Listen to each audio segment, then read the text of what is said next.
మీకు తెలియజేస్తాను. ఈరోజు తెలియజేసే పాఠం ప్రభు బల్లారాధన ఎవరు తీసుకోవాలి, ఎందుకు తీసుకోవాలి. ఏమండి, ప్రభు బల్లారాధన కదా ఇవాళ దాదాపుగా సంఘములన్నీ మొదటి నెలలో ఆదివారంగా తీసుకుంటూ ఉంటారు. మనం కూడా ప్రతి ఆదివారం మనం తీసుకుంటాం. ప్రతి ఆదివారం మేము తీసుకుంటాం. నిజంగా ఎవరు తీసుకోవాలి రొట్టె ద్రాక్ష రసం, ఎందుకు తీసుకోవాలన్న విషయాన్ని మీకు తెలియజేస్తాను. మీరు జాగ్రత్తగా గమనించండి. ఇవాళ రొట్టె ద్రాక్ష రసం అనగానే ఈ ప్రపంచంలో సరైన అవగాహన లేదా ఉన్నదా అనంటే, ఎంతో మంది అందరూ సేవకులు ఇస్తున్నారు కదా, మరి అందరూ ఇలా తీసుకుంటున్నారు కదా. కొంతమంది ఆదివారం తీసుకుంటున్నారు, కొంతమంది నెలకోసారి తీసుకుంటున్నారు, కొంతమంది 3 నెలలకు ఒకసారి తీసుకుంటారు, కొంతమంది సంవత్సరానికి ఒకసారి తీసుకుంటారు, కొంతమంది అసలు తీసుకోవాల్సిన అవసరం కూడా లేదని వాళ్ళు ఉన్నారు. ఇలా ఎంతో మంది రొట్టె ద్రాక్ష రసంపై ఎవరు తీసుకోవాలి, ఎందుకు తీసుకోవాలన్న విషయాన్ని నేను మీకు ఈరోజు తెలియజేస్తాను. అయిపోయిందా లాజరు? జాగ్రత్తగా ఉండండి. మీ ఇద్దరు మాకు ఇక్కడ మనం కొంతమంది ఉంది, అది తొందరగా పూర్తి చేసుకొని మీ మనసు పెట్టేసి ఇక్కడ వినండి. ఎందుకంటే ఇది ముఖ్యమైంది. మొదటి ఘట్టంలోకి ఒక మెట్టుకి ఎక్కేది, ఇప్పుడు 2-3 మెట్లు ఎక్కి చివరి మెట్లునే అనమాట. అంటే ఒక్కొక్క మెట్టు మనం ఏం చేయాలి, ఎక్కుతూ పోవాలంటే మన జీవితాంతం ఇక అదే మనకు దేవుడు ఇచ్చిన అవకాశం. ఇవాళ రొట్టె ద్రాక్ష రసం గురించి నిజంగా సరైన అవగాహన అందరికి ఉన్నదంటే అందరికి లేదనే చెప్పాలి. ఉంటే ఎప్పుడు తీసుకోవాలన్న విషయం ఎట్లా ఉంది ఇందాక చెప్పాను కదా, ఆదివారం, నెల, 3 నెలలు, సంవత్సరం లేదా అసలు లేదు. ఇప్పుడు మీకు ఉదాహరణకి ఒక విషయం చెప్తే ముందుకు కొనసాగుతాను, ఎందుకంటే బాగా మీకు అర్థం అవ్వాలని. పింఛన్ ఎవరు తీసుకుంటారు? ముసలోళ్ళు, ఇంకా వికలాంగులు, ఇంకా వితంతువులు, ఇంకా వీళ్ళున్నారు. వాళ్ళు ఏమంటారంటే షండులు వాళ్ళ ఇంకో పదం ఉంటది. సరే, అది దేవుని సన్నిధిలో ఆ పదం మనకు అవసరం లేదు. అంటే వీళ్ళంతా దేన్ని బట్టి తీసుకుంటున్నారు? ముసలోళ్ళు అయితే వీళ్ళు పని చేయలేరు కనుక నేను ప్రభుత్వం ఆశ్రయిస్తుంది, వాళ్ళు తీసుకుంటున్నారు. వికలాంగులు అయితే వీళ్ళ శరీరంలో అవయవాలు బాగులేదు కనుక నేను వీళ్ళు తీసుకుంటున్నారు. ఇంకా మరి కొంతమంది వీళ్ళందరూ తీసుకుంటారంటే వాళ్ళకి అర్హత ఉందా లేదా? దానికి అర్హత ఉండి తీసుకుంటున్నారు. అంటే వాళ్ళు ప్రభుత్వానికి మేము ఇలాంటి వాళ్ళం, మాకు పెన్షన్ మంజూరు చేయండి అనేది ప్రతి నెల తీసుకుంటున్నారు. దానికి ఒక విధానం ఉంది. ఏది? ప్రభుత్వం రోజు ఇస్తే పెన్షన్ ఇంకా మంచిది కదా జనానికి, సూపర్. కానీ వాళ్ళు కాడ ఖజానా లేదు కనుక వాళ్ళు ఏమంటారు, నెలకోసారి పెన్షన్ ఇస్తున్నారు అనమాట. ప్రభుత్వం వాళ్ళు ఈ సమాజంలో ఒక రాష్ట్ర ప్రభుత్వం ఇచ్చే విధానం. అయితే రొట్టె ద్రాక్ష రసం తీసుకునే వాళ్ళు ఎవరు? మారు మనసు పొందినోళ్ళు. ఎందుకు మారు మనసు పొందుతున్నాం? ఈ లోక జీవితం అంతా పాపపు హూబిలో. రాత్రి విన్నారు మీరు ఏది? బాప్తిస్మం అనగానేమి, బాప్తిస్మం ఎందుకు తీసుకోవాలి, ఎవరు తీసుకోవాలి, ఏ నామంలో తీసుకోవాలి, ఎప్పుడు తీసుకోవాలన్న విషయాన్ని కూడా రాత్రి మీకు తెలియజేశాం, సేవకుల ద్వారా తెలియజేశాం. ఇవాళ ఎందుకు తీసుకున్న ప్రతి ఒక్కళ్ళు రొట్టె ద్రాక్ష రసం ఎవరు తీసుకోవాలి, ఎందుకు తీసుకోవాలి, ఈ విషయం తెలియకపోతే ఎట్టా? అందుకనే కదా పెన్షన్లు ఎందుకు తీసుకోవాలంటే వాళ్ళ పరిస్థితి ఇది గనక. మరి మనం ద్రాక్ష రసం ప్రభు బల్లారాధన ఎందుకు తీసుకోవాలంటే మారు మనసు పొందేం గనక తీసుకోవాలి. అయితే మారు మనసు పొందినందువల్ల తీసుకోవాలా, అసలు ఎందుకు తీసుకోవాలి?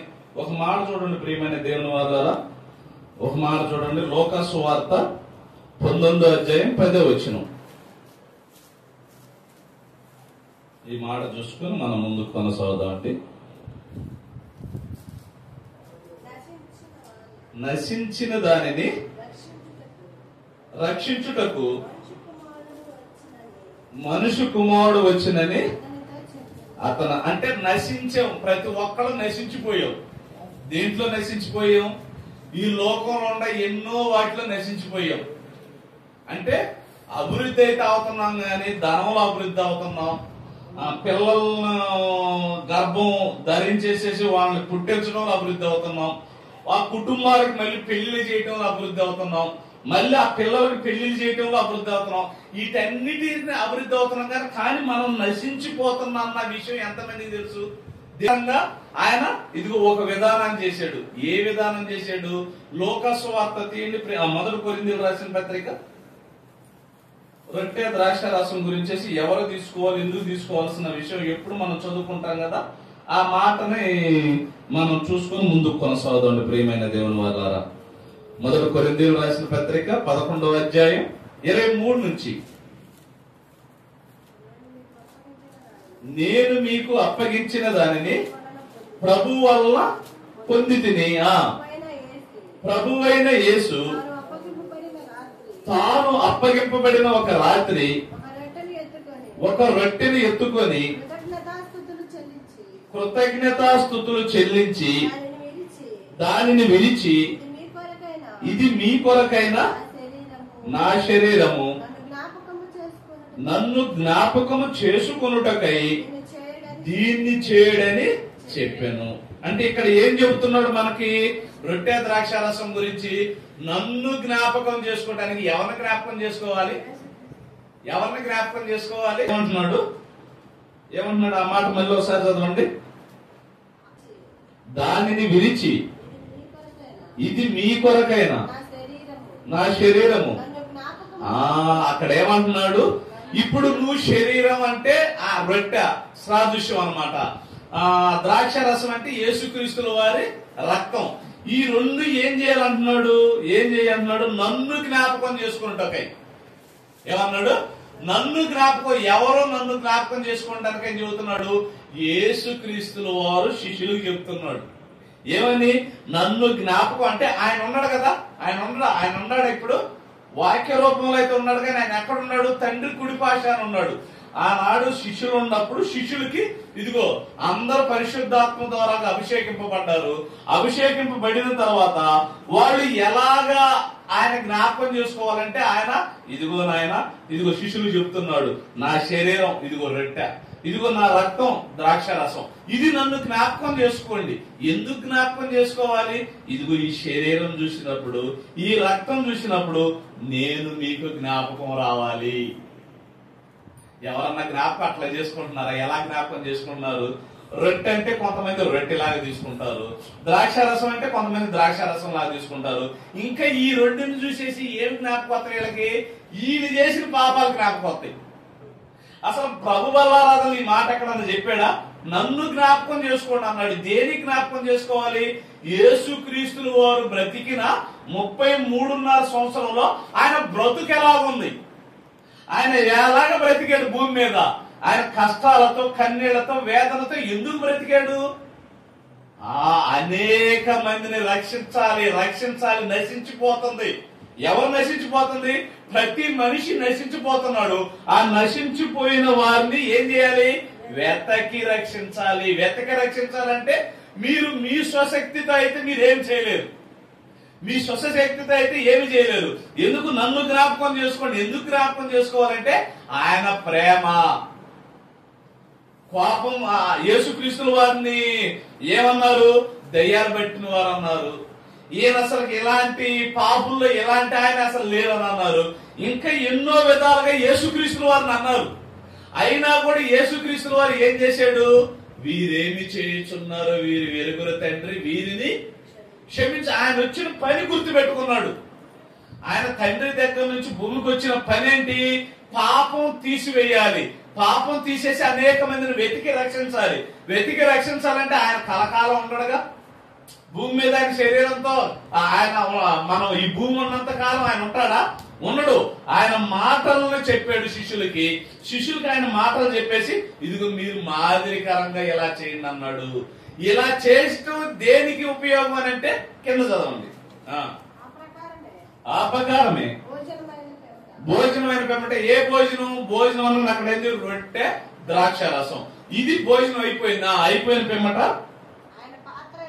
ఆయన పాత్ర ఎత్తుకొని, ఈ పాత్ర నా రక్తం వల్లైనా కొత్త నిబంధన. చూసారా? ఏది? పాత నిబంధన ఉంది, కొత్త నిబంధన ఉంది. ఇప్పుడు ఇది ఏమంటున్నాడు? రొట్టె ద్రాక్ష రసం తీసుకోవటం కొత్త నిబంధన. రొట్టె ద్రాక్షారసం తీసుకోవటం కొత్త నిబంధన. ఏంటిది కొత్త నిబంధన? ఇక నువ్వు రొట్టెని రొట్టెలాగా తీసుకోకూడదు, ద్రాక్షారసాన్ని ద్రాక్షారసంగా తీసుకోకూడదు. జీవింపజేస్తుంది ఇది. రొట్టె ద్రాక్షారసం నిన్నేం చేస్తుంది? ఆయన శరీరం రక్త మాంసములు అంటే ఏంటంటే, ఇప్పుడు మన మాంసం తింటే ఏమనుకుంటాం? మాంసం తింటే మంద కూడా లోన మాంసమే కదా. ఇప్పుడు ఈ మాంసాన్ని కరగదీస్తుంది తెలుసా? అది కరగదీయటంలో ఆలస్యం అయిపోయి ఏం చేస్తుంది? అది అరగక గ్యాస్ ట్రబుల్గా రకరకాలుగా పెరిగి రకరకాలుగా రోగాలు వస్తాయి. కానీ యేసుక్రీస్తుల వారి రక్తం, యేసుక్రీస్తుల వారి శరీరం, ఈ రెండు ఏం చేస్తున్నాయి? పాపాన్ని తీసేస్తున్నాయి. అంటే జీవింపజేస్తుంది నిన్ను. మరొక లోకం ఉంది కదా, ఆ లోకానికి నిన్ను తీసుకెళ్లాలంటే ఆయన రక్తం, ఆయన శరీరం ఖచ్చితంగా కావాలి. ఈ శరీరం రక్తం ఎవరు తీసుకుంటారంటే బాప్తీసం పొందిన వాళ్ళు. ఎందుకు తీసుకుంటారంటే బాప్తీసం పొందిన తర్వాత ఆయనను జ్ఞాపకం చేసుకోవాలి. ఎందుకు? నువ్వు ఇది రొట్టె ద్రాక్షారసం ఇది తీసుకున్నా కానించేసి ఇక నువ్వేమనుకుంటావు? నాకు ఆస్తులు వస్తాయిలే, నాకు అంతస్తులు వస్తాయిలే, ఇక నా కష్టాలన్నీ తీరిపోతాయిలే, నా బాధలన్నీ ఈ కాదు. యేసుక్రీస్తుల వారిని ఎందుకు జ్ఞాపకం చేసుకోవాలి? ఆయన బ్రతుకున్న దినములంతా అనేక ఆత్మలను రక్షించడానికి ఏం చేశాడు? ఆయన ప్రాణత్యాగం చేశాడు. నువ్వు కూడా ఏం చేయాలి? అనేక ఆత్మలను రక్షించే విషయంలో నువ్వు జీవనాధారమైన పని చేసుకుంటూ అనేక మందికి ఏం చేయాలి? ఇదిగో యేసుక్రీస్తుల వారు శిలువలో మన కొరకు పాపాలు తీసివేయడానికి ఆయన శిలువ త్యాగం చేశాడు. అది ఆయన రక్తంలో నేను కడగబడ్డాను. ఇక నేను కూడా ఏం చేయాలి? ఆత్మలను అనేక మంది నశించిపోయిన వారి గురించి ఇదిగో యేసుక్రీస్తుల వారు సిలువ వేయబడ్డాడు. ఆ సిలువలో నుంచేసే మనకి ఏమి వచ్చింది? పాప క్షమాపణ వచ్చింది. మీ పాపాలు క్షమించబడాలంటే మీరందరూ ఏం చెయ్యాలి అని నువ్వు ఇది చెయ్యాలి. ఇది చెయ్యాలన్నాడు లేదా? కింద చదవండి 26. మీరు ఈ రొట్టెని తిని ఈ పాత్రలోనిది త్రాగునప్పుడల్లా ప్రభు వచ్చు పర్యాంతము ఆయన మరణమును ఏం చేయాలంటున్నాడు? ఆయన మరణమును ఏం చేయాలంటున్నాడు? ప్రచురం. ప్రచురం ప్రచురం అంటే ఏంటి? ప్రచురం అంటే ఏంటి? ఇప్పుడు మనకి శుభలేఖలు గాని మనకి ఫ్లెక్సీలు గాని అక్కడ ఏమంటారు? ఇక్కడ శుభలేఖలు ప్రచురించబడును అంటే ప్రింట్ తీసేస్తారనమాట. ఇప్పుడు మనం ఇది ఏం చేయాలి? మనం ఆయన సాదృశ్యమైన రక్తాన్ని రొట్టెని తీసుకొని మనం ఏం చేయాలి? ఆయన మరణం అంటే ఇక్కడ ఏమంటున్నాడు? 27 వచనం 26. మీరు ఈ రొట్టెని తిని ఈ పాత్రలోకి త్రాగునప్పుడల్లా ప్రభు వచ్చు పర్యాంతము లేదా మనం మరణించిన దాకా. ప్రభు 2వ రాకడలో వస్తారన్నాడు కదా, ఆయన వచ్చిన దాకా లేకపోతే మనం మరణించినంత వరకు ఏం చేయాలి? నువ్వు ప్రభువుని గురించి ప్రచురించాలంటే ఆయన గురించి చెప్పాలి. ఇది చెప్పకుండా ఇది చేయకుండా ఏమంటున్నాడు? కింద చూడండి. కాబట్టి ఎవడో అయోగ్యం. ఏంటిది అయోగ్యం? ప్రతి ఒక్కళ్ళు అయోగ్యం అనుకుంటారంటే ఈ వారంలో నుంచి నువ్వు పాపాలు చేశాను, నేను ఈ రోజు ఇదిగో నిన్న ఉపవాసం ఉండలేదు, ప్రభు వల్ల చేయకూడదు అని అంటారు. అక్కడ యోగ్యం ఏంటిది అయోగ్యం ఏంటిదో కూడా తెలియాలి. అక్కడ యోగ్యం ఏంటిది అయోగ్యం ఏంటో కూడా తెలియాలి చాలా మందికి. ఎందుకంటే రొట్టె ద్రాక్ష రసం తీసుకునే విషయంలో కూడా అంటే మనం ఉపవాసం ఉంటున్నామంటే అది నీ ఇష్టం. దేవుడు ప్రభు బల్లారాధనలు అయితే చెప్పలా, అది నీ ఇష్టం. మనసు ప్రశాంతత కోసం లేదా ఫుడ్ తినకుండా ఉంటే, భోజనం తినకుండా ఉంటే మన శరీరం అంతా ఎలా ఉంటది? ఒక మనిషికి ఎప్పుడైనా చూడండి బాగా రోగం వచ్చింది అనుకో, ఇండిషన్ చేర్చుకొని శుభ్రంగా ఉండి కడుపు అంతా ఖాళీగా ఉన్నప్పుడు ఎంత ఎనర్జీగా ఉంటాం, యాక్టివ్గా ఉంటాం. నీరసంగా ఉన్నప్పటికీ యాక్టివ్గా ఉంటాం. అట్టనే నువ్వు ఉపవాసం ఉన్నప్పుడు నీ బాడీ అంతా ఏం చేసిద్ది? మళ్ళీ రీ అంటారు అనమాట. బాడీ అంతా రీగా బాగా శుద్ధంగా ఉంటది, మనిషి ఆలోచన అదంతా. అంటే నువ్వు ఉపవాసం ఉన్నప్పుడు నీ మనసు నీ ఆధీనంలో ఉంటది. అప్పుడు ఏం చేయాలి? తర్వాత నువ్వు తీసుకుంటుంటే ప్రభుని గురించి బాగా అర్థం చేసుకుంటావు. అర్థం చేసుకుని ఆయన జ్ఞాపకం చేసుకోవాలన్నమాట. దీంట్లో ఉపవాసం గురించి అయితే ప్రభు బల్లారాధన చెప్పాల. అయితే అది నీ ఇష్టం. ఉంటే సంతోషం, ఉండకపోయినా దాని గురించి ఆ రెండింటి గురించి చెప్పాలి. అక్కడ దేవుడు ఏం చెప్పాడు? కాబట్టి ఎవడు అయోగ్యంగా ప్రభు యొక్క రొట్టెను తిన్నునో. అయోగ్యం అంటే ఏంటిది? ముందు చెప్పాడు కదా, ముందు చెప్పాడు, ఏమని చెప్పాడు? నన్ను జ్ఞాపకం చేసుకొని ఏం చేయాలి? నేను వచ్చినంత వరకు నువ్వు మరణించి ప్రచురం చేయాలి. ఇది చేయకపోతే యోగ్యత లేనట్టు. అంటే నువ్వు ఈ ఆదివారం మొదలుకొని వచ్చే ఆదివారం ప్రభు బల్ల ఆరాధనలో ఆదివారం తీసుకోవాలో నెలకొకసారి తీసుకోవాలో కూడా మీకు చూపిస్తా. ఏమండి, నువ్వు ఈ వారం మొదలుకొని వచ్చే వారం వరకు నువ్వేం చేయాలి? ఆయన మరణం గురించి ప్రచురం చేయాలి. ఎక్కడ? అది నీ కుటుంబంలోనా, నువ్వు చేసే పని కాడనా, లేకపోతే వెళ్ళే త్రోవలోనా? అనుకోవడం అదే పని నిన్ను చేయమంటలే. ఏంటిది? నువ్వు రోజులో ఒక టైం నీకు నువ్వుగా మా వాక్యం చదువుకుంటావా, నీ భార్యకి చెప్పుకుంటావా, నీ పిల్లలకు చెప్పుకుంటావా కుటుంబంగా, లేదా మీరు కుటుంబంగా మరి ఒకరికి మేము రక్షణ పొందిందుకు మా పాపాలు కడగబడినట్టు మీ పాపాలు కూడా కడగంటే ఆయన మరణం, ఆయన చనిపోయి తిరిగి లేచాడు. ఇదే ఆయన చనిపోయి తిరిగి లేచాడు. దీని గురించి నువ్వు ఏం చేయాలి? చెప్పకపోతే అయోగ్యం.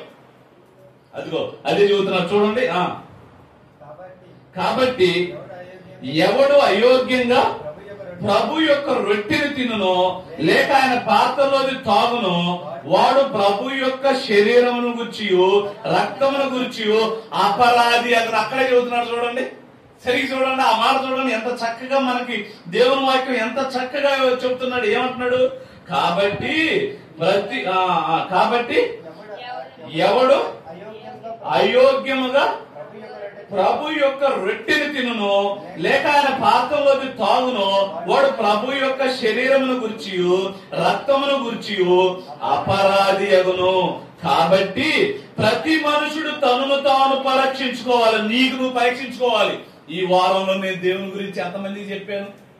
ఈ వారంలో నేను ఎంతమందికి ఇదిగో దేవుని ఆ వాక్యాన్ని నేను చనిపోయి తిరిగి లేచిన యేసుక్రీస్తుల వారి గురించి నేను ఎవరికి ఎన్ని మాటలు చెప్పాను అని నీకు నువ్వు పరిచయం చేసుకోవాలి. ఎందుకు?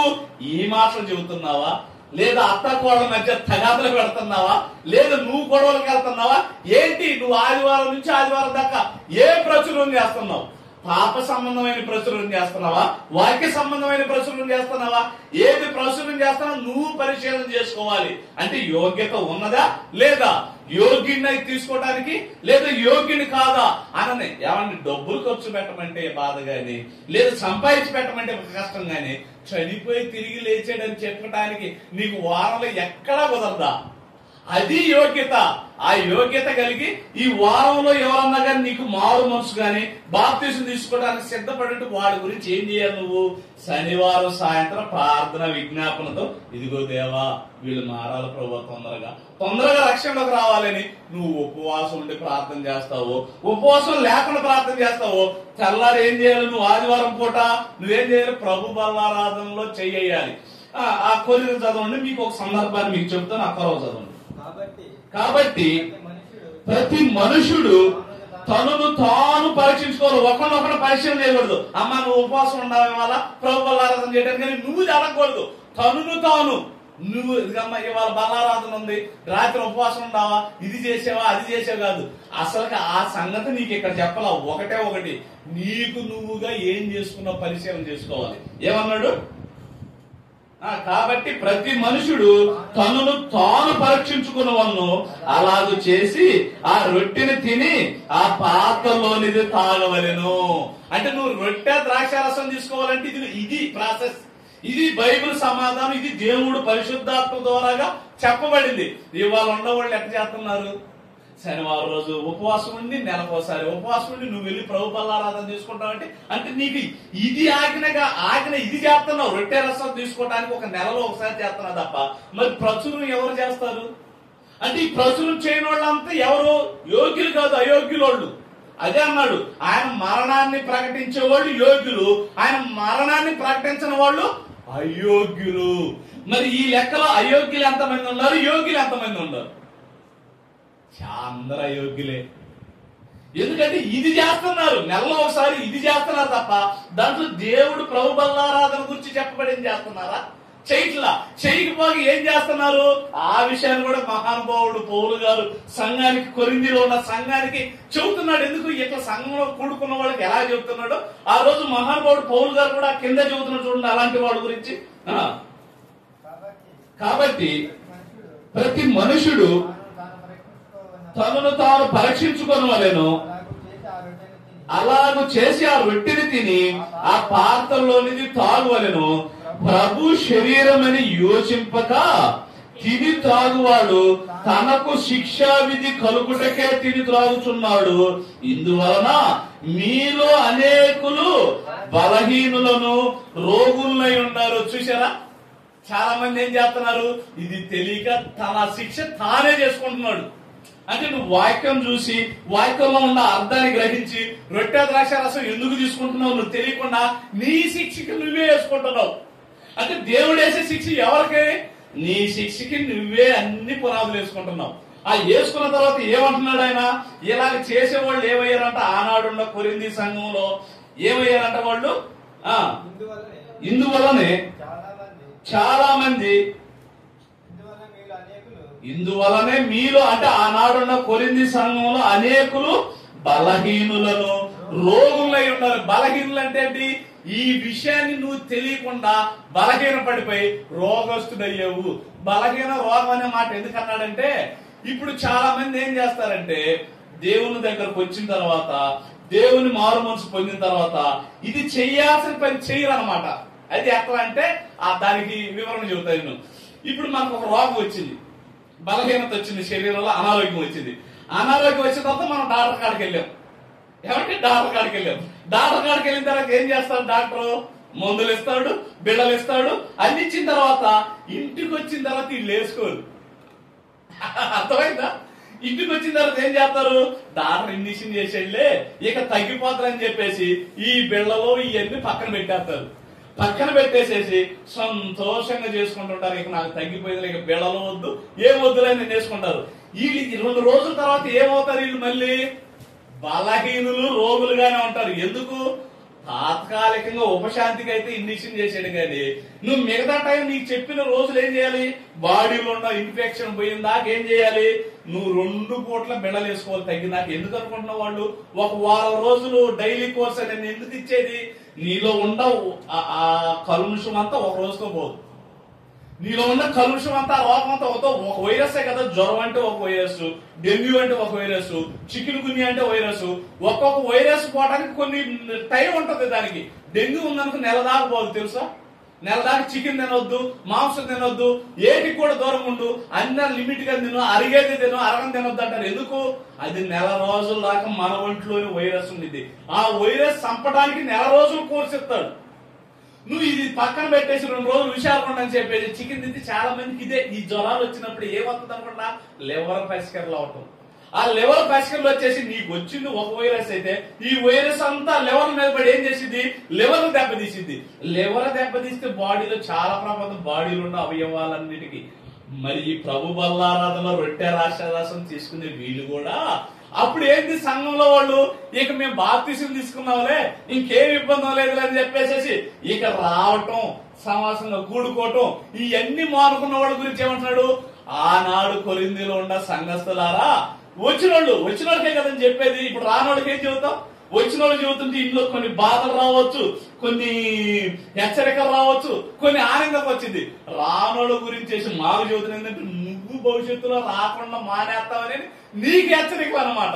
ఇక్కడ ఆ సంఘంలో ప్రభు బల్లారాధన చేసేవాళ్ళు కొంతమంది గురించి మాట్లాడుతున్నాడు. ఏమని మాట్లాడుతున్నాడు? ఇప్పుడు చదవండి.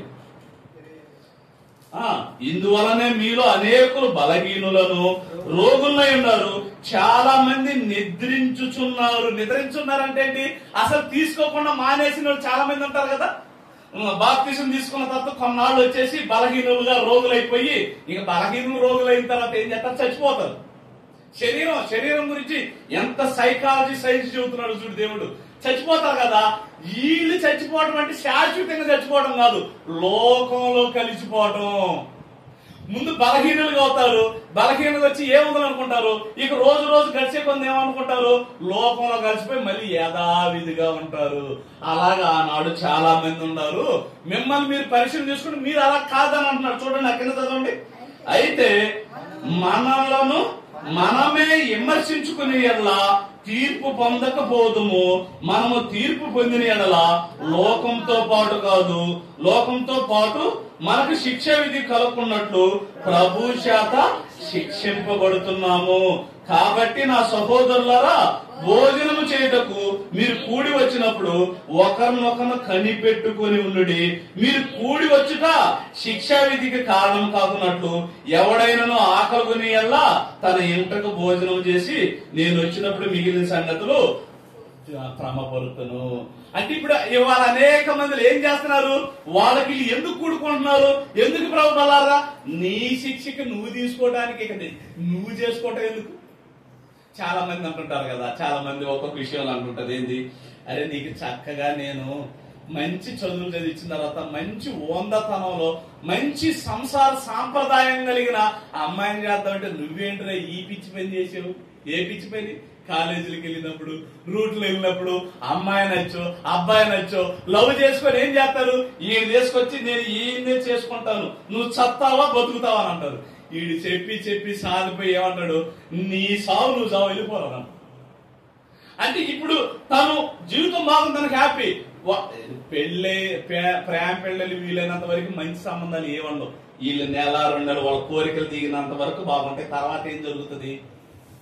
ఎక్కువ తగాదులో పోట్లాట్లే. మీరు గమనించుకోండి, ఇవాళ ప్రపంచ వ్యాప్తంగా పెద్దల ద్వారాగా తల్లిదండ్రుల ద్వారాగా జరిగిన పెళ్లిళ్ళు 100% అది ఏదో ఒక రోజైనా కంఫర్టబుల్, ఏదో 5% జనరల్ గా ఉంటాయి. అది మనుషులు ఏంటంటే లోపల ఉండే ఆశలకు ఏర్పడేసేసి వాళ్ళ సంసారాలను నాశనం చేసుకుంటున్నారు. ప్రేమని దేవుల అంటే ఈ మన సంసార బద్ధంలో ఎలాగుంటుందో ప్రభుతో నీ సాంగత్యం కూడా, నీ సావాసం కూడా, నీ విధి విధానం కూడా ఇదే. నువ్వు కలిసి చక్కగా ఇద్దరు కలిసేసి కాపురం చేసుకుంటే ఆ సంసారం ఎదిగిపోద్ది. ఎవరి కొరకు ఎడా పెడకున్నారనుకో ఎలాగైతుంది? ఇబ్బందులే. ఇప్పుడు బాప్తీసం పొందిన మీరు ప్రభు బలారాధన ఎందుకు తీసుకోవాలి? కూడుకోవాలి, ప్రార్థన చేయాలి, సావాసంగా ఉండాలి, అన్నిట్లో పాలు పంచుకుపోయాను దేవులారా. అయితే మీకు ఒక సందర్భం నేను చెబుతా. ఈ విందు కంటే చాలా మంది ఇది విందు కాదు, ఇది భోజనం కాదు, చాలా మంది సణుగులు ఉంటాయి. ఆ విషయాన్ని మీకు తెలియజేస్తాను ప్రియమైన దేవుని వాళ్ళ. చూడండి ప్రియమైన దేవుని వాళ్ళారా, అంటే అసలుకి ఈ ప్రభు బలారాధన చేయటంలో మెయిన్ ఉద్దేశం ఏంటన్నది చూద్దాం. లోకాసు వార్త 14వ అధ్యాయం. ఏమండి,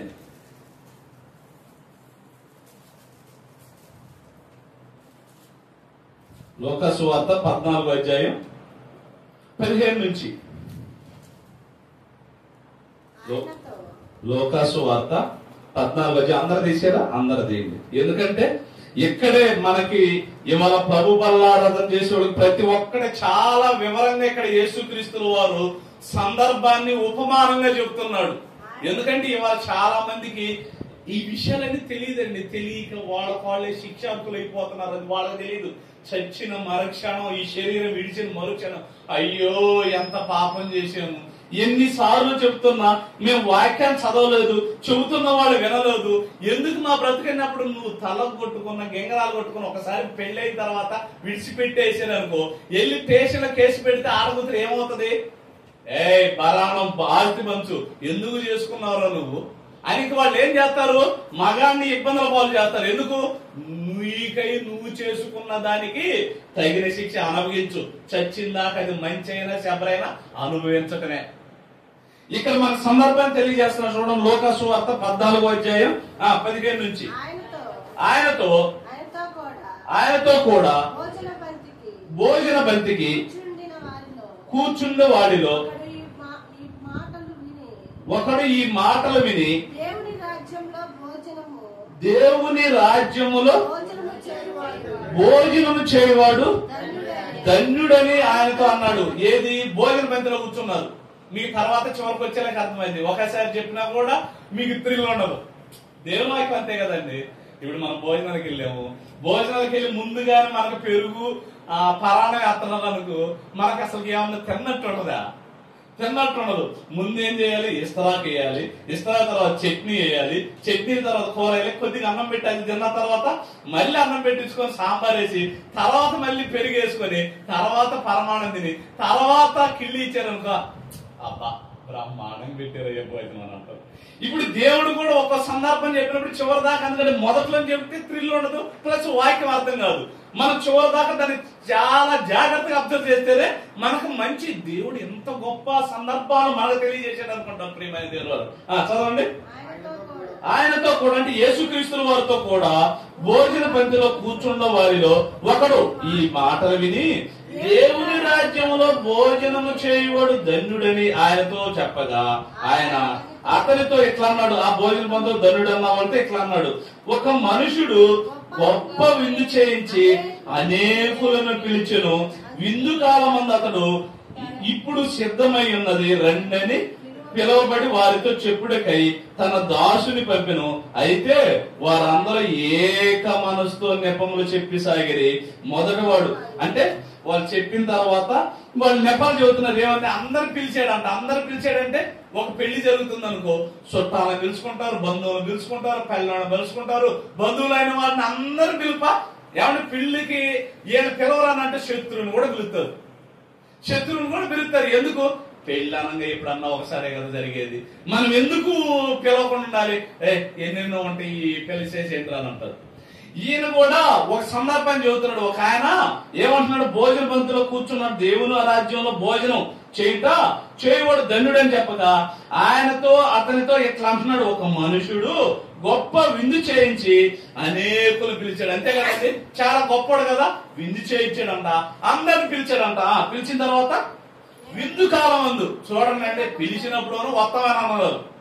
పిలిచినప్పుడు వస్తా ఉంటారు పెళ్లికి. వీళ్ళు ఎత్తిమీసి వేసుకుంటారు 500 మంది కానీ 600 మంది కానీ 1000 మంది కానీ. చివరికి ఎవరు రాకపోతే ఏం చేస్తారు? ఇక్కడ కూడా అలాంటి పరిస్థితి వచ్చింది. చూడండి, విందు కాలమందు అతడు ఇప్పుడు సిద్ధమై ఉన్నది రండని పిలవబడిన వారితో చెప్పుడకై తన దాసును పంపాడంట. అంటే విందు చెప్పాను కదా లోగడ, ఇప్పుడు విందు కాలం సిద్ధపడి ఉందని తన దాసును అంతా వంట రెడీ అయిపోయింది, భోజనాలన్నీ రెడీ అయిపోయి ఇంక వచ్చేసేయండి అన్నాడు. ఇంక వచ్చేసేయండి అంటే రావాలా లేకపోతే నెపాలు చెప్పాలా? మనం కూడా అప్పుడప్పుడు మన కొన్ని పెళ్లిళ్ళు చూస్తుంటాం. పెళ్లిళ్ళు చేసుకొని చక్కగా వాళ్ళు అన్ని విధాల కష్టాలు బస్తాలు పెడితే భోజనాలు కడకు వచ్చాక ఏమంటారు, దానికి నేను రాను, దీనికి రాను, నువ్వు నాకు వచ్చేవా నీకు వచ్చేవా అన్నట్టు ఈ భోజన బంతిలో కూడా ఇదిగో ఏమంటున్నారు చూడండి. అయితే వారందరూ ఏక మనసు. ఎప్పుడు విందు కాలం అయిపోయింది, ఇక అందరు రెండేసాడు. రెండన్న తర్వాత ఏమంటున్నారు వాళ్ళు ఏం చెప్తున్నారంట, నెపములు నెపములు నెపములు అంటే మనిషిలో నెపములు ఉంటాయి కదా, ఏయో పెట్టుకుని ఉంటారు కదా, నెపములు చెప్పి సాగిరి. మొదటి వాడు ఫస్ట్ ఒకటి చెబుతాడు కదా, మొట్టమొదటి ఎవరు చెబుతారు, ఎవడైతే స్కెచ్ చేసాడో వాడు చెబుతాడు మొదట. ఈ మొదటి వాడు నేను ఒక పొలం కొని ఉన్నాను. దేనికంట? రహస్యమా? అవశ్యం అంటే ఎమ్మటనే వెళ్ళి దాన్ని చూడాలంట. ఎందుకు చూడాలి? నన్ను క్షమింపమని వేడుకున్నాడు. అంటే మొదటి వాడు ఏందంట, ఇదిగో నేను ఒక దాని విషయమై ఉన్నాను, దయతో క్షమించమని అంటున్నాడు మొదటివాడు. మరి ఒకడు మొదటివాడు పొలం అన్నాడు అంటండి. పొలం మీకు క్లియర్ గా చూద్దాం. మొదటివాడు నేను ఒక పొలం కొని ఉన్నాను, అవశ్యంగా వెళ్లి దాన్ని చూడాలి. అంటే పొలం అన్నప్పుడు దాని హద్దులు బొద్దులు చూసుకోపోతే బాగోదు కదా, నేను దానికి వెళ్తున్నాను అనేసాడు. ఓకే సరేనన్నాడు. ఆ తర్వాత మరి ఒకడు రెండోవాడు,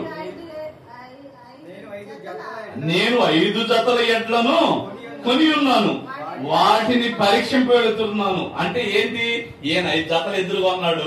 ఆ 5 జతల ఎద్దులకు ఏం చేయాలి? ఇప్పుడు దీనికి సుడులు ఉన్నాయా, ఇది అసలు వ్యవసాయం చేసిద్దా చేయదా, మనకు అర్థమయ్యే రీతిలో ఎట చెబుతున్నాడు చూడు యేసుక్రీస్తుల వారు. ఏమండి దానికి వెళ్తున్నాను అంటున్నాడు. నన్ను క్షమించమని వేడుకొంచున్నాను. మరి ఒకడు నేనొక స్త్రీని వివాహం చేసుకున్నాను, అందుచేత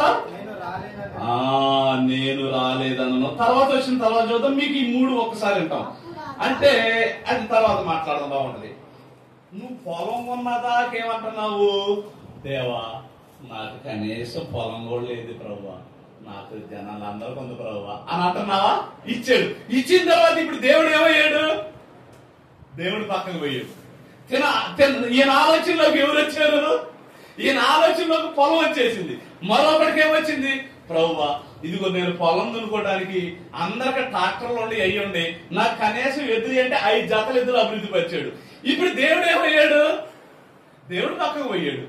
5 జతలు ఎద్దులు అవి అసలు బాగుండయా లేవా, రేపు పొద్దుట నుంచి వ్యవసాయం మొదలు పెట్టాలి, మళ్ళీ నా ఎద్దులు ఏ మాత్రం తక్కువైనా కూడా సమాజంలో ఇన్సార్లు అవుతాను.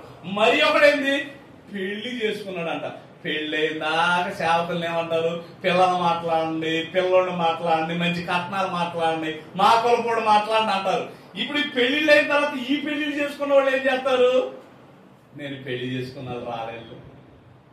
ఎన్ని సందర్భాలు చెబుతున్నారు. ఇప్పుడు చివరి చదవండి, వాళ్ళు స్థలం కొన్నవాళ్ళు పొలం కొన్నవాళ్ళు అడ చెబుతున్నారు, ఎద్దులు కొన్నవాళ్ళు ఎడ చెబుతున్నారు, వివాహం చేసుకున్న వాళ్ళు వీళ్ళంతా ఎవరు నెప్పమలు చెబుతున్నారు. గుర్తుపెట్టుకోండి, నెప్పమలు చెబుతున్నాడు. వాళ్ళ గురించి ఏమంటున్నాడు ఇప్పుడు చదవండి ఆ మాట.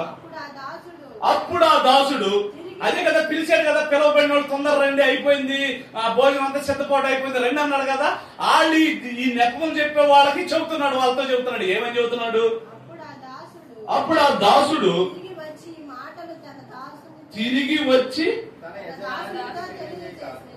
తన దాసులతో తెలియజేయగా, తన దాసులు కదా ఈ మాటలు తన యజమానికి తెలియజేయగా, ఆ ఇంటి యజమానుడు కోపపడి, నీవు త్వరగా పట్టణపు వీధుల్లోనికి సందుల్లోనికి వెళ్లి పేదలను, అంగకులను, కుంటివారిని, గుడ్డివారిని ఎక్కడికి తోడుకొని రమ్మని ఆ దాసులతో చెప్పాను. ఇదేంటండి, మీకు ఒక విషయం అర్థమైంది ఇక్కడ.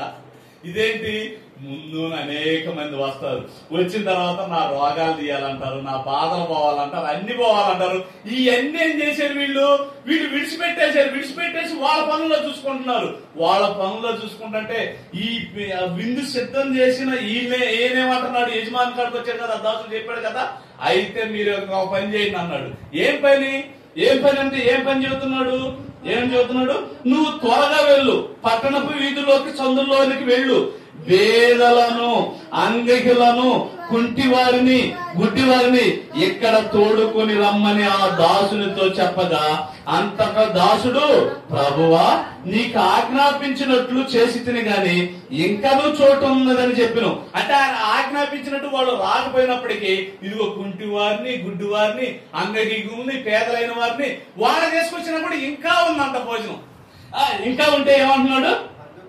అందుకు యజమానుడు, నా ఇల్లు నిన్నట్లు నీవు రాజ్య మార్గంలో కంచెలోనికి వెళ్లి అక్కడికి వారిని లోపలికొని వచ్చి బలవంతము చేయము, ఏలయనగా పిలవబడిన మనుషులు ఒకడును నా ఇంది రుచి చూడడని మీతో చెప్పుచున్నాను. అంటే పిలవబడిన వాళ్ళలోనూ పిలవలేదు, పిలుపు లేని వాళ్ళు వచ్చారు. వాటిలో వాళ్ళ పిలుపు లేని వాళ్ళు మనమే అంటాడు కదా. ఎలాంటి వాళ్ళని? అల్పులని. అంటే ఇవాళ వాస్తవంగా ఎవరు నమ్ముకోవాలి? యేసుక్రీస్తు వారిని. ఎవరు భోజన పంక్తి అంటే ఎవరు రొట్టె రాష్ట్రం తీసుకోవాలి? శాస్త్రులు, అధికారులు, రాజకీయ నాయకులు, శాస్త్రవేత్తలు అయిన వాళ్ళు. వీళ్ళంతా గొప్ప వాళ్ళు కదా, మంచి మంచి చదువులు చదివారు కదా. వాస్తవంగా వాళ్ళు చెయ్యాల్సింది, వాళ్ళు ఈ లోకంలో ఉన్న 60-70 సంవత్సరాల్లో రాజకీయాలని, పొలాలని, స్థలాలని, అధికారాలని, నా రాష్ట్రం అని, నా దేశం అని, ఇదిగో నా ఇళ్ళని, వీటి మీద పడి వీళ్ళు ఉన్నారు. ఉన్న తర్వాత ఇదిగో మనం డబ్బులు లేనోళ్ళం, స్థలం లేనోళ్ళం. అయితే వీళ్ళ కాడికంటే ఈ వార్త ఎవరి కాడికి వచ్చింది? అలుపులైన మన కాడకు వచ్చింది. మనకు పిలుప కాళ్ళు చేతులు లేపడం అంటే సరైన ఆహారం మనం సంపాదించుకోకపోతే లేదు, సరైన వస్త్రం మనం సంపాదించుకోకపోతే లేదు, మన పిల్లలకు పెళ్లి చేయాలని మన కాడ ఇదే అన్ని. ఏంటి ఇప్పుడు అవయవంలో కాలు బాగోలేదు అనుకో, 2 కాళ్ళు నడిచినట్టు నడుతాడండి, నడవలేడు. ఇప్పుడు నోరు సరిగా లేదనుకో, మామూలుగా మాట్లాడిన వాళ్ళ కూడా మాట్లాడగలుగుతాడండి, ఏం మాట్లాడు. చేతులు గాని ఏళ్ళు గాని ఎన్ని అవయవాలు కానీ సరిగా లేనివాడు, ఆరోగ్యంగా ఉన్నవాడు లాగా వెళ్ళిపోతాడండి, ఎల్లడు. అదే చదువుతున్నాడు. ఇప్పుడు ఏమీ లేని వేళకాడికి ఏం చేసాడు? ఇదిగో దేవుని వాక్యం వచ్చింది, వాళ్ళు మారు మనసు పొందారు. మారు మనసు పొందితే ఇదిగో వాళ్ళకి ఇస్తున్నారంటే వీళ్ళు ఏం చేస్తున్నారు? కుంటి సాగులు. నేను దీంట్లో బిజీ అండి, నాకు ఇదిగో ఇదేనండి. ఈ లోకంలో వాళ్ళు అయిపోయారు. కానీ కుంటివారు, గుడ్డివారు, వలుపులైన వాళ్ళు మన దగ్గరకు వస్తే మనం నమ్మేసి, అయ్యా ఇది ఈ పాపములన్నీ మాకు ఇదిగో క్షమించబడతాయని నమ్మిన మనం కూడా వాళ్ళలాగా నెప్పమని చెప్తామా? అందుకే యేసుక్రీస్తు వారు అన్నారు కదా, ఒకసారి అపోస్తుల కార్యములు 2:42 40:42 ఏమండి?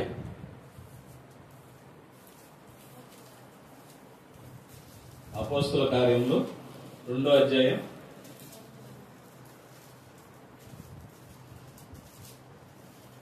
సరే ఆ మాట బదులు చూద్దాం. ప్రకటన గ్రంథం 5:9-10 చూడండి. అంటే అది ఎప్పుడు చూసుకునేదే కదా.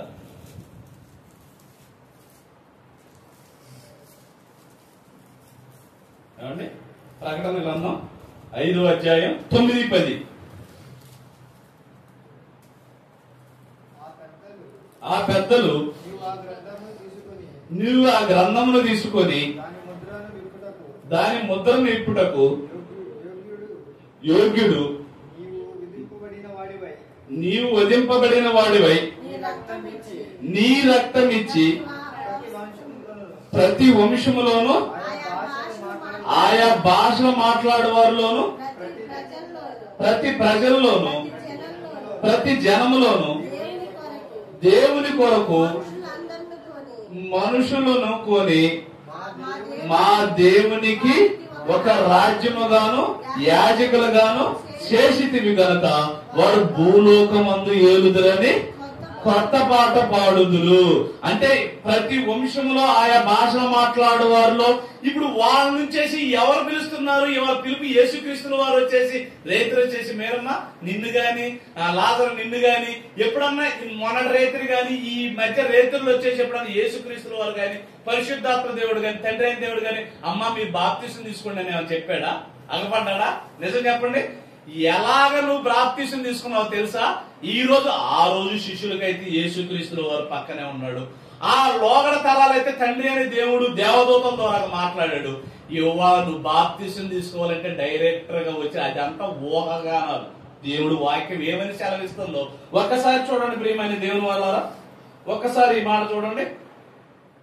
ఏమండి? వాక్యం ఏమని సెలవిస్తుందో ఒక్కసారి చూడండి.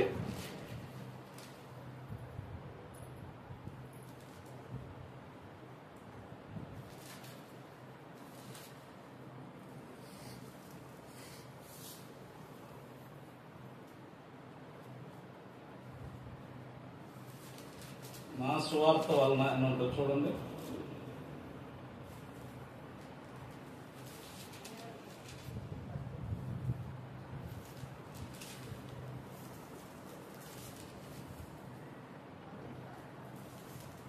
చెప్తున్నాను ఒక నిమిషం.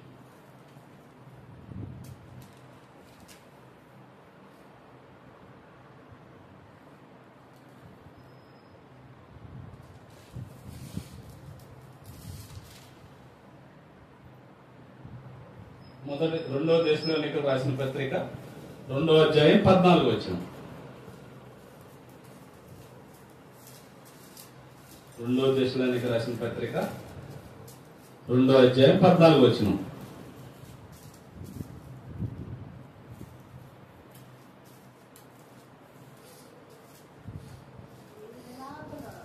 మీరు ఎలాగున రక్షింపబడి మన ప్రభువైన యేసుక్రీస్తు యొక్క మహిమ పొందవలనని ఆయన మా సువార్త వలన, అది జాగ్రత్తగా వినండి. 2వ దశలోనికి రాసిన పత్రిక 2వ అధ్యాయం 14 వచనం. ఆయన మా సువార్త వలన మిమ్మును పిలిచెను. ఇవాళ నువ్వు ఏ పిలుపు విని రావాలి దేవుళ్ళకి? ఏ పిలుపు రావాలి? దేవుని వాక్యం విని ఆ వాక్యం ద్వారా నువ్వు రక్షణలోకి రావాలి. అంటే ఆనాడు ఈ శిష్యులు చెప్పారు కదా, ఏసే సిలువ వేసాడు అని చెప్పేసి పెంతుకోస్తాను పండగ దినమున అది అయిపోయిన తర్వాత అప్పుడు ఇదిగో కొంతమంది పేతురు గారి ద్వారా ఆ పండగ సందర్భంలో మారుతారు చూడండి. 3000 మంది 5000 మంది ఇప్పుడు వీళ్ళు సువార్త చెప్పడం వల్ల మారారు. ఇక బారికి యేసుక్రీస్తుల వారు వచ్చి నాయన లాజరు, నాయన శ్రీను, నాయన యేసురత్నం, నా అమ్మ రాధా అని నిన్ను పేరు పెట్టి పిలుచుకోడు. అందరికి ఆహ్వానం ఇందా చెప్పాడు కదా. ఈ పాలు పంపులు పొందడానికి అందరికా కొందరికా? అందరికీ ఆహ్వానం. ఒక వివాహంలో ఎలాగైతే అందరికి విందు చేస్తావో ఇక ప్రతి వంశం ఇక ఇశ్రాయేలు వంశమా లేదా మరొక ఇశ్రాయేల్ గోత్రాల వంశాలా, ఈ లోకం నుండి ప్రతి వంశములోనూ ఆయా భాషలు, అది ఏ భాష మాట్లాడతావు, హిందీయా, తమిళ, మలయాళమా, నువ్వు ఏదన్నా కెన్యానా, ఏ భాష నీ ప్రపంచంలో ఏ భాష మాట్లాడేవాళ్ళైనా ఆ భాషలోకి ఇదిగో ఈ బైబిల్ అనే మహాగ్రంథాన్ని ట్రాన్స్లేషన్ తర్జుమా చేశారు. నువ్వు ఇక ఈ వాక్యం చెబుతున్న సేవకులు ఆ సువార్త నువ్వు నమ్మి విశ్వసించి మారు మనసు పొందాలి తప్ప నీకంటూ ప్రత్యేకంగా రాడు. అయితే మనకి అదృష్టం ఏంటంటే బాప్తిసం తీసుకున్న తర్వాత పరిశుద్ధాత్మను వరం మనకు వస్తుంది. ఆ అపోస్తల కార్యంలోని 2 అధ్యాయంలోని చివరిలో ఉంటుంది చూడండి. ఆ మాట ఒక్కసారి అది చూసుకొని ఇంకో మాట చెప్పేసి నేను ముగిస్తాను. ప్రియమైన దేవుని వల్ల ఆ అపోస్తల కార్యంలో 2వ అధ్యాయంలోనే బాప్తిసం తీసుకున్న తర్వాత పరిశుద్ధాత్మను వరం మీరు పొందుతారని ఉంటుంది చూడండి. ప్రియమైన దేవుని వల్ల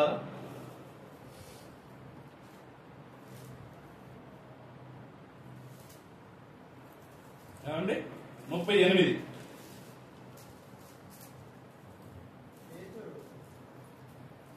పేతురు, మీరు మారు మనసు పొంది పాప క్షమాపణ నిమిత్తం ప్రతి వాడు యేసుక్రీస్తు నామమున బాప్తిసం పొందిరి, అప్పుడు మీరు పరిశుద్ధాత్మను వరము పొందుతారు. పరిశుద్ధాత్మ, ఎందుకు పరిశుద్ధాత్మను వరం కావాలి మనకి? మనం డబ్బులు సంపాదించుకున్నాం అనుకో, అకౌంట్ ఎందుకు? దాచి పెట్టుకోవడానికి. ఏటీఎం ఎందుకు? నీకు అవసరమైనప్పుడు ఎక్కడ పెడితే అక్కడ తీసుకోవడానికి. ఇంకా పోలిపోయేందుకు? ఇంకా నీ చేతిలోని బ్యాంకింగ్ రంగం అంతా ఉండడానికి. ఇదంతా వాస్తవం. పరిశుద్ధాత్మ దేవుడు ఎందుకు? నువ్వు పాపము ఊపిలో పడినా ఎక్కడ పోయినా వాక్యం ద్వారా నిన్ను హెచ్చరించడానికి. అంటే నువ్వు సువార్త వల్ల యేసుక్రీస్తు వారు చనిపోయి తిరిగి లేచాడని నమ్మావు, మారు మనసు పొందావు. మారు మనసు పొందిన తర్వాత ప్రభు బలారాధన చేయాలి. ఎందుకు చేయాలి? యేసుక్రీస్తు వారు నీ కొరకు సిలువ వేయబడ్డాడని నువ్వు జ్ఞాపకం చేసుకోవాలి. అది ఎందుకు జ్ఞాపకం చేసుకోవాలి? ఇదిగో ఆయన రక్తాన్ని, ఆయన ద్రాక్ష రసాన్ని, ఆయన అసలు రక్తాన్ని ఎందుకు చిందించాడు? ఆయన శరీరాన్ని ఎందుకు కుళ్ళబడుచుకున్నాడంటే మన పాపం కోసం. మరి మనం ఎందుకు తీసుకున్నామంటే అనేక మందిని మార్పు కోసం. అనేక మంది మార్పు రావాలంటే మనం తీసుకోవడానికి ముఖ్య కారణం సువార్త వలన. నువ్వు సువార్త వలన విని మారు మనసు పొందాలి. అయితే ఏ రోజు తీసుకోవాలి? చివరగా ఎప్పుడు తీసుకోవాలి? నెలలో తీసుకోవాలా? ఆదివారం తీసుకోవాలా? లేదా 3 నెలలకు తీసుకోవాలా? లేదా సంవత్సరానికి తీసుకోవాలా? అసలు తీసుకోపోయినా పర్వాలేదా? దేవుడే వాక్యాన్ని అడుగుతాడు. మనుషులు అడిగితే అమ్మ మీరు నెలకోసారి తీసుకోండి ఒకళ్ళు అంటారు, ఆదివారం తీసుకోండి అని ఒకళ్ళు అంటారు, సంవత్సరం తీసుకోండి ఒకళ్ళు అంటారు. కానీ దేవుడిని అడిగితే పరిశుద్ధాత్మ ద్వారాగా పలకబడిన వాక్యం ద్వారాగా మనకు రుజువు తేలాలి తప్ప మనుషులు ఎవరు చెప్పినా ఇది అబద్ధమే. చూడండి ప్రియమైన దేవుని వల్ల ఆ యొక్క మాట చెప్పేసి నేను ముగిస్తాను. చూడండి ఏమండి, అపోస్తుల కార్యములు 20వ అధ్యాయం 7వ వచనం.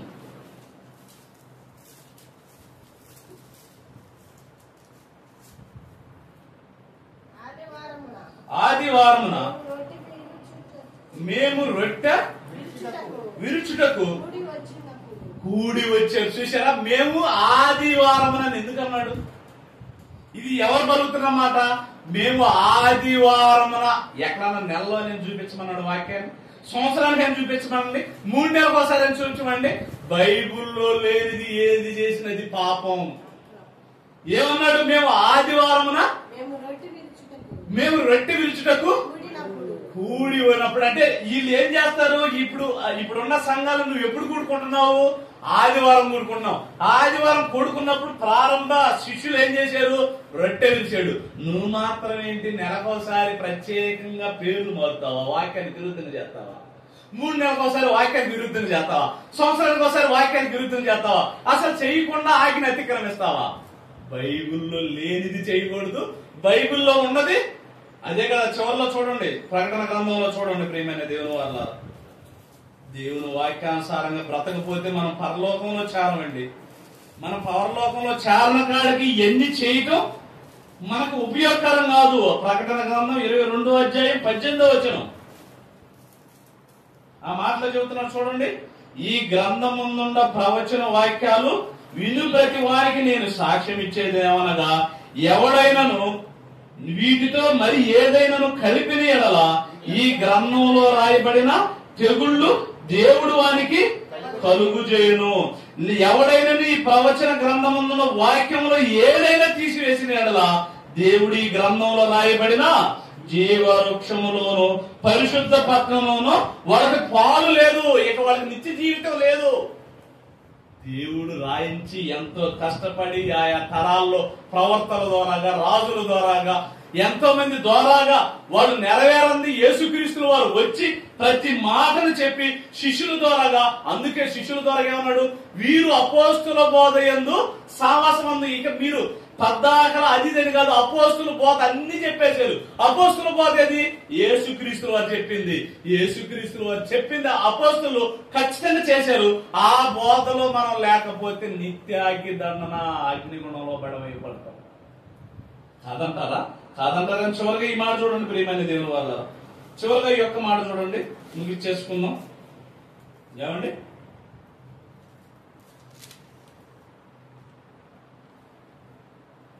యోహాను సువార్త 6వ అధ్యాయం 49-50. ఎందుకు ఆ మాట అన్నాడంటే, అపోస్తుల బోధ అనే మాట ఎందుకు అన్నాడో ఇక్కడ మీరు చివరిగా ఇది తెలియజేసేసి నేను ముగిస్తాను. చూడండి జాగ్రత్తగా. ఎన్నో సంగతులు ఉన్నాయండి, అవన్నీ చెబితే మనం దేవుని ప్రభు బలారాధనైనా మనం కూడుకునే అన్ని విషయాల్లో పొరపాటులు క్రమాలు తప్పే చేస్తున్న సంగతి మనకు అర్థమైంది. ఇది అర్థమైన తర్వాత మనం ఏం చేయాలి? మార్చుకోవాలి, అంతే కదా.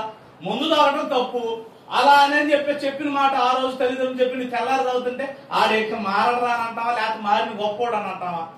అనలేము. ఇక్కడ అంటున్నా చూడండి, యోహాను సువార్త 6వ అధ్యాయం 49, 47 కాడి నుంచి చదవండి.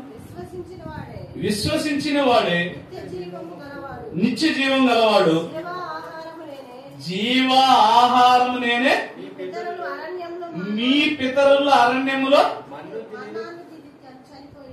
మన్నాను తినను చనిపోయింది, దీనిని తినువాడు చావకుండున్నట్లు పరలోకము నుండి దిగి వచ్చిన ఆహారం ఇదే. ఒకనాడు ఇశ్రాయేలీయులు ఐగుప్తు దేశంలో నుంచి పాలు తేనె పాలించి దేశానికి వెళ్లే ప్రయాణంలో వాళ్ళకి ఎలా చేశాడు తండ్రి అయిన దేవుడు?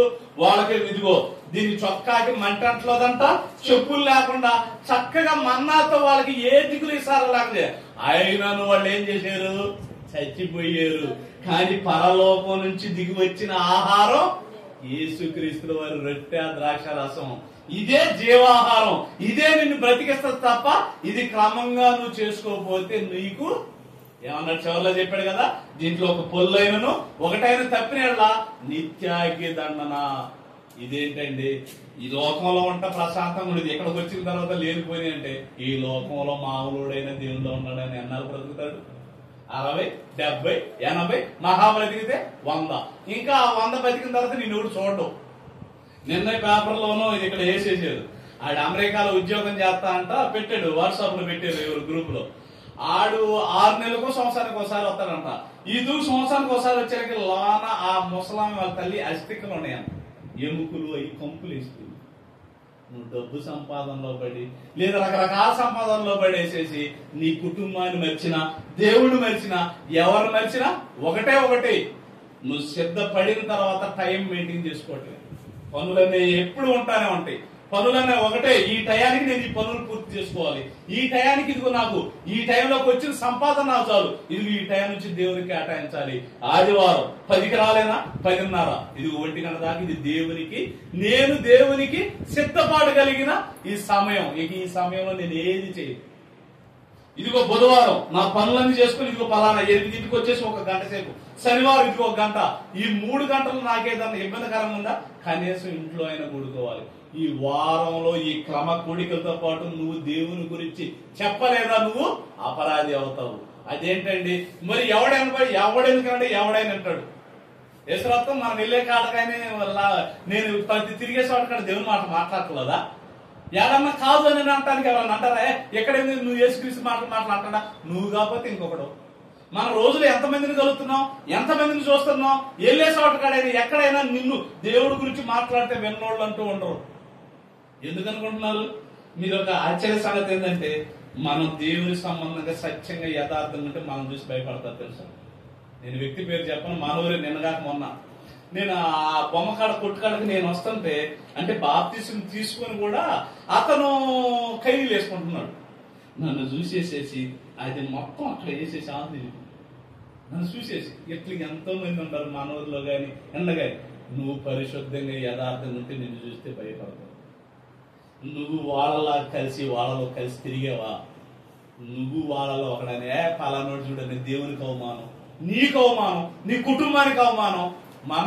మన వలన ఇంతమందిని అవమానపరిచిన మన జీవితం చిరకి నరకగ్నిగుండంలో అక్కడ పరలోకంలో ఉన్న వాళ్ళని చూసి యారా అబ్రాహం గురించి నా గురించి నీకు చెప్పాడా?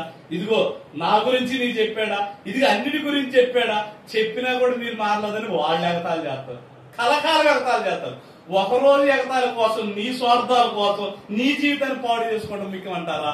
కలకాలం జీవించి దాచుకోవడం, చిన్న చిన్న సర్దుబాటు చేసుకొని ముందుకు కొనసాగటం ఎలాగంటారో మీరే నిర్ణయించుకోండి. ఎందుకు రొట్టె రాసం తీసుకోవాలి, ఎప్పుడు తీసుకోవాలి, ఎవరు తీసుకోవాలి, ఎందును బట్టి తీసుకోవాలి, తీసుకోవడానికి గల మనకు ఉపయోగం ఏంటి? ఇన్ని విషయాలు నిజంగా 2 విషయాలే చెప్దాం అనుకున్నాను. దేవుని కృపను బట్టి, పరిశుద్ధాత్మ ప్రేరణ ద్వారా రాయబడిన మాటలు బట్టి, మీ ఆసక్తిని బట్టి ఇన్ని మాటలు చెప్పాను. ఆ మాటలు మీ హృదయాల్లో దాచిపెట్టుకోండి, భద్రపరచుకోండి. వీలైతే అందరికీ వాళ్ళు తీసుకోవాల్సినంత చెప్పండి. నేను వైద్యుడిని, ఆత్మ వైద్యుడిని, అందుకే నేను పెట్టుకున్నా. నేను ఎంతన్నా చెబుతాను, వాళ్ళు ఏదైనా అడిగితే చెప్పగలను. మీరు అంతా చెప్పలేరు, మీరు కొంతే చెప్పండి. వాళ్ళు ఎన్నంత వరకు వేయండి. ఆర్ఎంపీ డాక్టర్ కాడికి వెళ్తే ఇంతమంది వేస్తాడు, వాడికి ఏం వివరం తెలియదు.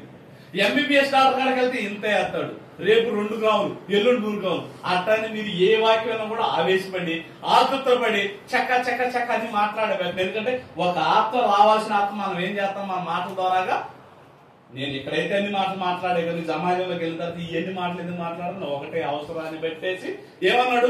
కలిపి చెరిపి అనేకుల్లా కాకుండా ఏమన్నాడు?